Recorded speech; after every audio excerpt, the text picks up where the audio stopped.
serendah 500 yang simple punya, dah boleh mencecah 5,000, 15,000 boleh mencecah 15,000.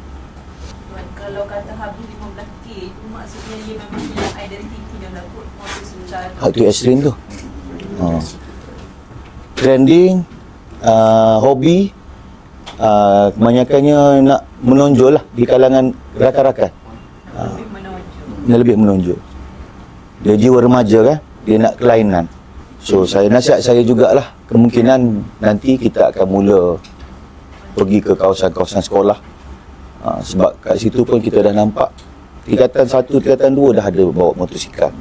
So asas kat situ dah trigger atau motivate anak-anak kita ni untuk dapatkan motosikal yang terbaik. Kalau di pasaran memang tak dapatlah yang terbaik. Dia kena modifikasi. Bila modifikasi dia, dengan keadaan sekarang ni zaman teknologi, mudah nak dapat maklumat ni. Boleh beli secara online tanpa tapisan. Dia beli pasang sikit. Itu yang dia bukan dari 15,000 tu selonggok tu. Dia mari sikit, maka berhasil lah satu kenderaan yang orang kata pada dia sangat-sangat hebat lah. Bila dah hebat ni nak menduga lah.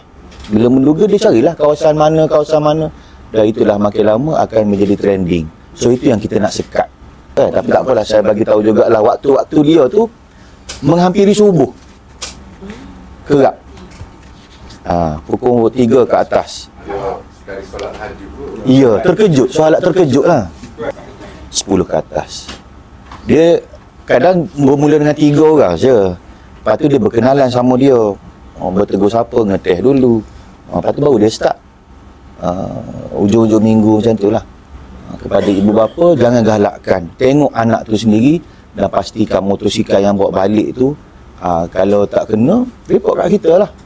Sayang anak lah daripada sayang motor tu.